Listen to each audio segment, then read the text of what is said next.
celebrating now, and they should celebrate because they obtained the biggest game in the history of football. This final in 2026 on the 19th of July 2026 will be epic. Bikin publik tanah air sumringah. Presiden FIFA Gianni Infantino memberikan pernyataan menyentuh begini usai timnas Indonesia menjadi satu-satunya wakil AFF di putaran 3 kualifikasi Piala Dunia 2026. Terlebih, Gianni Infantino mengutarakan pesannya kepada para pecinta sepak bola Indonesia. Pesan saya kepada semua orang di negara pecinta sepak bola Indonesia adalah bangga dengan tim Anda dan teruslah mendukung mereka dengan semangat yang sama karena mereka bergerak ke arah yang benar, ujar Gianni Infantino. Gianni juga menyampaikan terima kasih kepada Persatuan Sepak Bola Seluruh Indonesia yang dipimpin Erick Thohir atas pencapaian yang diraih dalam membangun sepak bola Indonesia. Pekerjaan fantastis yang dilakukan sejauh ini dan FIFA akan terus mendukung Anda dalam kurung PSSI di jalur ini, kata Infantino. Kami semua tentu ingin menyaksikan timnas Indonesia berlaga di Piala Dunia. Sebab kami tahu Indonesia memiliki supporter yang fantastis, pungkas Infantino. Sementara itu lolosnya timnas Indonesia ke putaran ketiga kualifikasi Piala Dunia 2026 zona Asia tampaknya mulai menarik minat para pemain keturunan yang sebelumnya menolak bergabung dengan skuad Garuda. Hal ini memancing sindiran dari salah satu pemain keturunan yang telah lebih dulu membela timnas Indonesia, Justin Hubner. Melalui unggahan berbayarnya di Instagram Story, Hubner menyindir para pemain yang baru ingin bergabung setelah melihat timnas Indonesia menunjukkan performa gemilang. Sebelumnya tidak ada yang mau bermain untuk Indonesia dan sekarang melihat kami melakukan hal bagus dan mereka ingin bergabung, lucu sekali, kata Justin Hubner.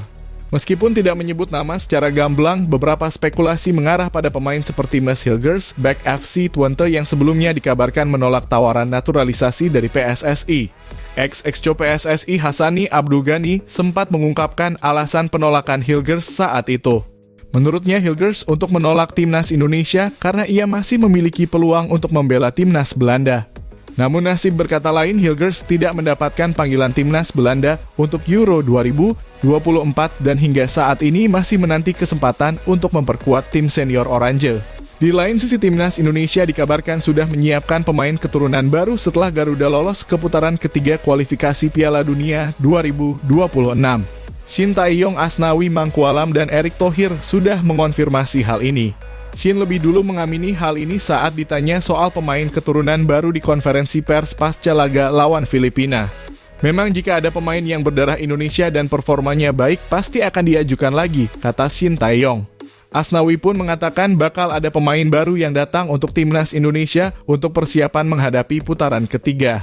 Harus optimistis karena kami banyak pemain-pemain yang akan datang nantinya akan saling berganti, ucap Asnawi Mangkualam pasca laga timnas Indonesia versus Filipina, Selasa dalam kurung 11 Juni 2024 lalu. Sedangkan Erick Thohir mengindikasikan bila 3 pemain keturunan baru bakal bisa jadi tambahan kekuatan timnas Indonesia. Namun ketiga pemain ini adalah yang berasal dari timnas U20 Indonesia. Saya ingin pastikan yang pemain keturunan U20 juga menjadi pelapis, kata Erick. Saat ini ada beberapa pemain keturunan yang sedang diseleksi oleh Indra Syafri untuk timnas U20 Indonesia di Toulon Cup 2024 yakni Maures Mohinoke, Sam Mivell, Tim Gibbons, dan Dion Marks. Sementara Jens Raven sudah resmi akan dinaturalisasi namun menunggu sang pemain ke Jakarta lagi. Penambahan pemain keturunan untuk putaran ketiga juga melibatkan Maarten Paes yang saat ini kasusnya sedang diproses di CAS dalam kurung Pengadilan Arbitrase Olahraga. Paes sudah berstatus WNI sejak akhir April 2024 tetapi belum eligible untuk berganti asosiasi menurut regulasi FIFA. Diharapkan pada September 2024 mendatang, Maarten Paes sudah eligible bermain untuk timnas Indonesia di putaran ketiga kualifikasi Piala Dunia 2026.